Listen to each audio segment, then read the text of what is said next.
Talaga hong target ng China para sa akin na makontrol nila hindi lang ang West Philippine Sea kung hindi po ang Pilipinas. Kaya nga galit na galit sila ngayon sa administrasyon ni PBBM dahil po hindi nila kayang pasunurin, hindi nila kayang kontrolin. Anong meron sa Pilipinas? Anong meron sa West Philippine Sea? Sabi nila yung oil natin. Sabi nila yung mayamang deposito po ng oil and gas sa West Philippine Sea. Totoo naman yan, pero isa lang po yan sa dahilan, mga kaistorya. Napakaraming dahilan. Ang pinaka-sentro ng dahilan, mga kaistorya, sa dinami-dami ng dahilan ay yung sinabi po mismo ni PBBM noong panahon ng presidential election noong 2022, panahon ng pangangampanya, na kung saan sinabi niya, sa geopolitics, pinaka-sentro po ng mundo ang Pilipinas. Totoo yan. Kung titingnan po ninyo sa flat na mapa, ang Pilipinas po, halimbawa ito ang Pilipinas, sa itaas natin, nandyan po ang China, nandyan ang Asia, pagkatapos pag itaas mo pa, nandoon ang Europe at nandoon din ang Russia. Sa ibaba naman po ng mapa ng Pilipinas, nandyan naman po ang Australia, nandyan ang Pasipiko, di ho ba, mga kaistorya? Sa bandang kaliwa natin, mga kaistorya, bandang dulo ng kaliwa ng mapa ng Pilipinas, ang Africa.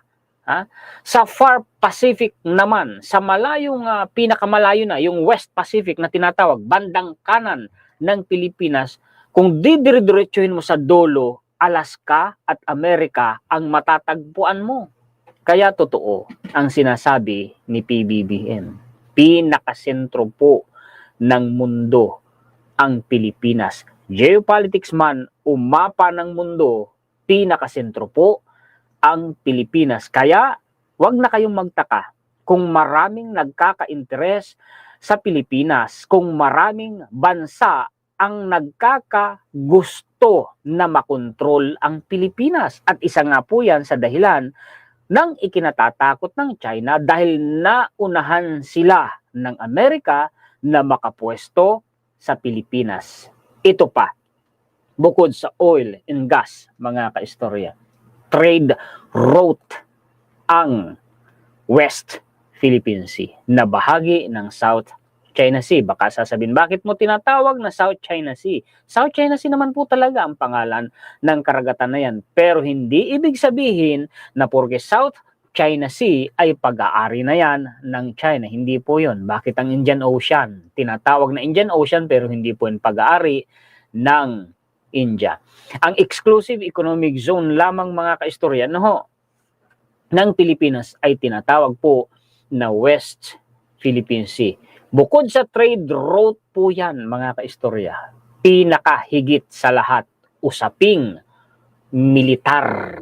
Meron po ditong binabanggit, nasa taas yan, itong mga hinighlight ko na ito. Bakit takam na takam ang maraming bansa sa Pilipinas? Bakit takam na takam ang China sa Pilipinas? Idagdag na rin natin, Amerika. Totoo naman Bakit sila takam na takam sa Pilipinas? Ito, unahin ko ito. Experts say, China wants control of the South China Sea to dominate a major trade through which most of its imported oil flows. Why? Bakit takam na takam ang China diyan sa West Philippine Sea, mga kaistorya? Kasi po, mga kaistorya, gusto nilang makontrol, madominate yung trade. Diyan, daanan kasi ng trade yan. Ang sabi sa estimate, nasa $3 trillion annually ang halaga ng trade o kalakal na dumadaan dyan sa South China Sea, mga kaistorya. Pag sinabi mong South China Sea, included po ang West Philippine Sea, included po ang Pilipinas, at kung nandito, mga kaistorya, ang presensya ng Amerika, included ang Amerika. Imagine niyo, yung oil na sinasabi dito, mga kaistorya, imported oil flows. Nag-i-import yan ng oil nila. Fuel.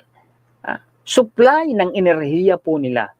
Galing karaniwan po dyan sa Africa. Oo, meron silang mga kwan sa Africa, mga ka-istorya. Saan dadaan? Unang-una dito sa Strait of Malacca, dito sa may Malaysia. Papasok na rito mga ka-istorya. Pagdating dito, West Philippine Sea. Ang ikinatatakot kasi ng China, mga ka-istorya, ito po ay makontrol ng puwersa ng Amerika. Inclusion kasi ito yung tinatawag na sila po mga ka-istorya ay mapaligiran ng Amerika, puwersa ng Amerika. Ginawan ko yun ng dedicated content eh. Paano mapapaligiran ng Amerika ang China? Sa pamamagitan ng mga allied countries ng Amerika. Kasama ng Pilipinas, Taiwan, Japan, South Korea. Nangyari na yung bangungot na ng China. Napaligiran na sila ng puwersa ng Amerika in case of high level of conflict. Sige, sabihin na natin, kung sakaling magkaroon ng giyera, mga kaistorya, makukulob ang puwersa ng China dito. Diyan lang naman sila gagalaw eh.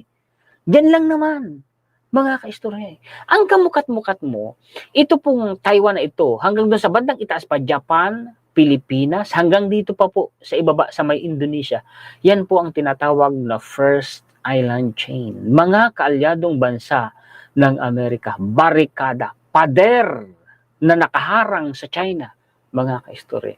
Napakalaki ng role ng naval force sa panahon ng digmaan. Papaano ang naval force ng China makakalabas? Papaano nila makakounter ang puwersa ng Navy ng Amerika at ng mga kaalyadong bansa ng Amerika kung hindi sila makakalabas sa Pasipiko? Wala silang ibang lalabasan. Pinaka maluwag na labasan, ito pong nanditong sa pagitan ng Taiwan at saka po ng Pilipinas na tinatawag po mga kaistorya na yung ibang termino ay Bashi Channel pero Luzon Strait yan. Ang kamukat-mukat mo, meron na po tayong station dyan sa Mavulis Island. Meron na din pong EDCA dito sa may bandang dulo ng Luzon na nakaharap dyan sa Luzon Strait. Nababantayan na, ang galing nga ni PBBM eh. Na-corner ang China, mga kaistorya. Na-corner sila. Kung sakali na mag-erupt ang isang digmaan, wala na ho. Walang lulusutan ang puwersa ng China. Bago pa man sila makarating sa gitna, sigurado sinasalubong na sila mga kaistorya ng mga warship at mga missile ng Amerika at ng mga kaalyadong bansa ng Amerika. Alam yan ng China. Balik ako dun sa tanong kanina, napapansin nyo ba? Water cannon ang ginagamit ng China? Bakit? Nakalagay kasi sa Mutual Defense Treaty ng Amerika at ng Pilipinas, armed attack, armas. Hindi po kasi maituturing na armas yung water cannon. Hindi po. Hindi po. Bakit ganon? Kung talagang, ito na lang. Kung may mga pro-China dyan na nanonood, ito na lang. Kung talagang matapang ang China, kung talagang handa silang mandigma, total sabi nila, high-tech sila. Total sabi nila, pinakamarami silang warship, asset ng Navy. Total ang sabi nila, pinakamarami silang militar. Bakit hindi na sila magpaputok? Diba? Kayang-kaya pala nila eh. Yun ang sinasabi nila eh. Kayang-kaya pala nila tayo eh. Bakit di sila magpaputok? Takot. Yun ang dahilan, mga kaistorya. Totoo yun. Aaminin man nila o hindi, totoo namang takot. Kasi nga kung hindi takot sa digmaan, ipinagyayabang nila na high-tech sila. Ipinagyayabang nila na malakas sila. Ipinagyayabang nila na pinakamarami silang militar. Sige, simulan nyo na. Paputok na kayo. Bakit di ninyo ginagawa? Diba? Di nyo ba naiisip yun, mga kaistorya? Diba? Diba? Takot yan. Sa totoo lang, takot yan, mga kaistorya. Huwag kayong magpapaniwala dyan sa mga pro-China na nagsasabing, didigmain tayo ng China dahil dyan sa EDCA. Nung na-interview ko po si Commodore J. Tariela, ang spokesperson for the West Philippine Sea ng Philippine Coast Guard, ay mabuti pa ika Yung mga taong yan, alam nila na didigmain tayo ng China. Samantalang si Xi Jinping, hindi alam kung didigmain tayo o hindi. Diba? Diba? Totoo naman yun, mga kaistorya, diba? Tinatakot lang kasi tayo ng mga pro-China. Ang Pilipino, hindi takutin. Hindi takbuhin. Subok na natin yan. Nilabanan nga natin ang mga Kastila eh. Nilabanan nga natin ang puwersa ng Japan eh. Nilabanan nga din natin noon ang puwersa ng Amerika eh. China ba kaya ang hindi natin lalabanan? Ha? 5 dekada nga tayo, 50 years nga tayong lumaban sa mga rebelding grupo eh. China pa kaya ang hindi lalabanan ng mga Pilipino? Kalukuhan yun. Kalukuhan yun mga kaistorya, di ba? Di ba? Ngayon, balik tayo dito sa topic. Ito pa. Ang sabi dito, control of the sea lane would allow China to potentially disrupt or threaten to disrupt. Pasensya na, umaatake na naman ang pagkabulol ko. Sige, basahin ko ulit. Control of the sea lane would allow China to potentially disrupt or threaten to disrupt cargo shipments traveling to and from all countries in East and Southeast Asia. Kaya, ito, mga kaistorya, maniwala kayo, hindi magtatagumpay ang China na makontrol, hindi papayag po ang maraming bansa sa buong mundo na makontrol ng China ang buong South China Sea. Kasi nakasalalay din kasi diyan yung supply po ng enerhiya ng maraming bansa sa buong mundo. Nakasalalay po dyan mga kaistorya ang trade, ang ekonomiya ng maraming bansa sa buong mundo, including those superpower countries, those first world countries. Mga kaistorya, hindi sila papayag dyan. Maraming makakabangga ang China, maraming makakaaway ang China, kukuyugin ang China dyan. Kasi pag nakontrol ng China yan, alam ng maraming bansa sa buong mundo, yung sinasabing disrupt, pwede mga kaistoryang harangin ng China yan eh. Yung mga trade, na mga barkong pagkalakal ng maraming bansa sa buong mundo na dumadaan dyan. Pwede rin po nilang takutin ang maraming bansa sa buong mundo kasi alam niyo mga kaistorya na pinagkukunan ng pera. Diba? Yung trade. Alam niyo naman, pag sumabak ka sa digmaan, kailangan mo ng pera, pambili ng armas. Di ba? Mga kaistorya. Isa pa, ay baka matupad na yung kinatatakutan din naman ng Amerika. Totoo naman yun na madominate ng China ang trade. And speaking of China, kaya nga nila itinatag yung BRICS. Isa po kasi mga kaistorya sa goal ng BRICS. Alam niyo naman yung BRICS, ay madominate ang world trade sa taong 2050 na maungusan nila ang Amerika. Yun. Nabasa ko yan mga kaistorya. Alam niyo naman na nagre-research tayo eh. Hindi naman papayag ang Amerika, mga kaistorya, na mangyari yun. Malabo yun. At eto na, ang pinakahigit sa lahat na dahilan, mga kaistorya. China could also deny, ito na foreign military forces, particularly the United States, access to the maritime region, military forces, military access. Dito yan mga kaistorya. Alam na. Ang problema ng China, naunahan na sila ng Amerika. Ito naman, bakit ko nasabi ko kanina, na hindi ako naniniwalang West Philippines silang ang target ng China, kung hindi pati ang mainland ng Pilipinas na makontrol nila. Kasi nga, kasama tayo sa First Island Chain. Malaking barikada ang First Island Chain. Malaking pader, malaking harang, laban sa China. Sa harapan ng China, nakaharang tayo. Kung makukontrol nila ang Pilipinas, mga kaistorya, alam nang mangyayari. Mabubuksan yung pinakabarikada. Magiging malaya ang China ngayon doon sa pagkakulong sa South China Sea. Malaking tinik ang administrasyon ni PBBM sa lalamunan ng China. Kaya wag na ninyong ipagtaka kung bakit ang China at saka po ang mga pro-China galit na galit kay PBBM. Naiintindihan na natin ngayon, nautakan sila ni Presidente. Naiintindihan nyo na rin ngayon kung bakit po ako napaisip, kung bakit ako naghihinala na yung mga nangyayaring kaguluhan sa China, iba kako pakana ng China. Di po ba? May punto. Di po ba? Mga kaistorya, ituloy pa natin, basahin pa natin ito. Additionally, the South China Sea may contain massive oil and natural gas reserves beneath its sea floor. Yung sinabi ng kaistorya natin kanina, ito alam na naman nating lahat ng mga Pilipino. Bagsak ang ekonomiya ng China.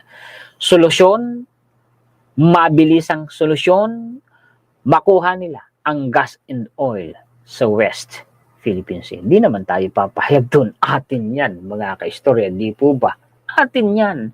Napakalayo po, mga kaistorya, niyang Pag-asa Island, Scarborough Shoal, yung Mischief Reef nga, excuse me, natayuan na nila ng military facility. Alam nyo ba, nasa, kung hindi ako nagkakamali, 200 kilometers lamang ang layo niyan mula po sa baybayin ng Pilipinas. Samantalang, kung ikukumpara mo naman yan doon sa pulo na probinsya ng China, yung Nansha, kung saan meron sila doong naval base o naval facility for submarines. Ang layo nyo nung Mischief Reef, mga kaistorya, take note, yung Mischief Reef ay nasa loob pa po ng exclusive economic zone ng Pilipinas.